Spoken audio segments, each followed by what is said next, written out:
何か聞きたいことはありますか？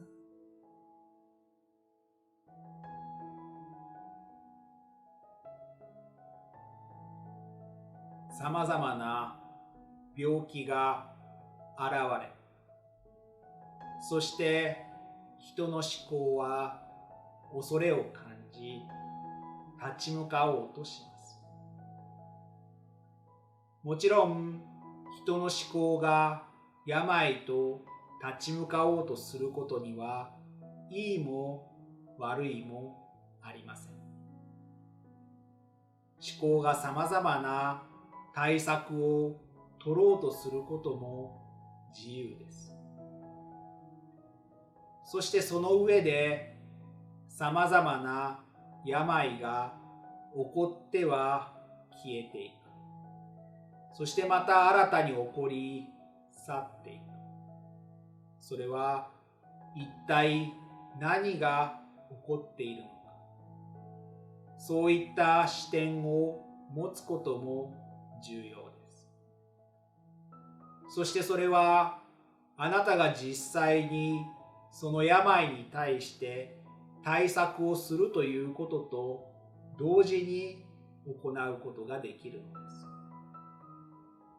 では、病とは一体何が起こっているのか。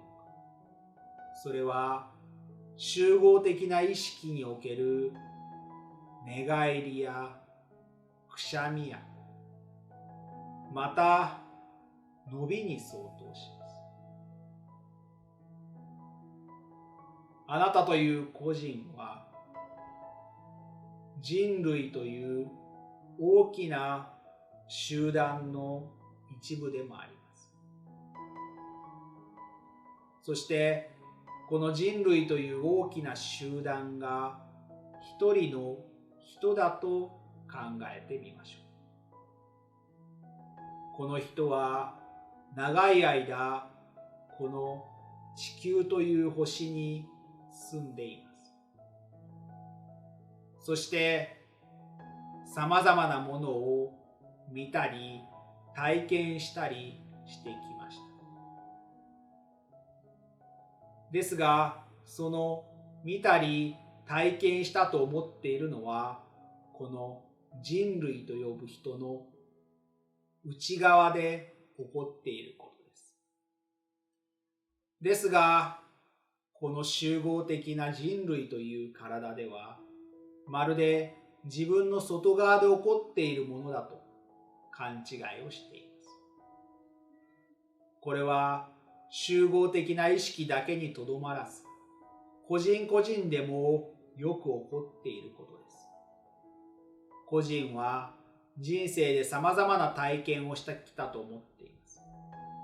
ですが実際に起こっていることは自分の内側であり、そしてその内側で感じたこと、それが外側で形作られています。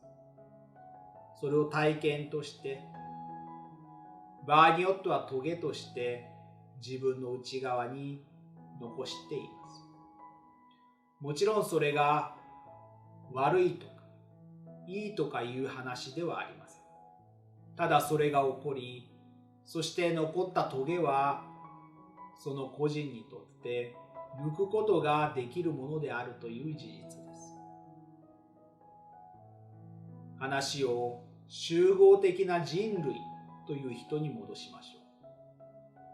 この人類という人はさまざまなものを体験し、そして自分の中にさまざまなトゲとして残っていると自覚をしています。そして時代が進むにつれ、この人類という人は伸びをしたりストレッチをしたりできることに気がつき始めました。それを新しい時代の始まりと呼ぶことにします。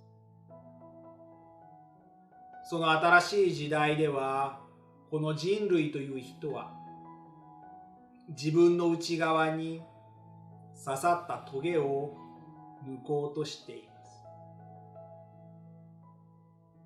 そしてそのトゲを抜こうとする行為が伸びであったり、くしゃみであったりするのです。そしてそれはこの人類という人を構成している個々の人から見ると、病が流行っていたり、事件が起きたり、不安が渦巻いたりしているかのように見えるのです。個々の人は集合的な人類という人の一部なのです。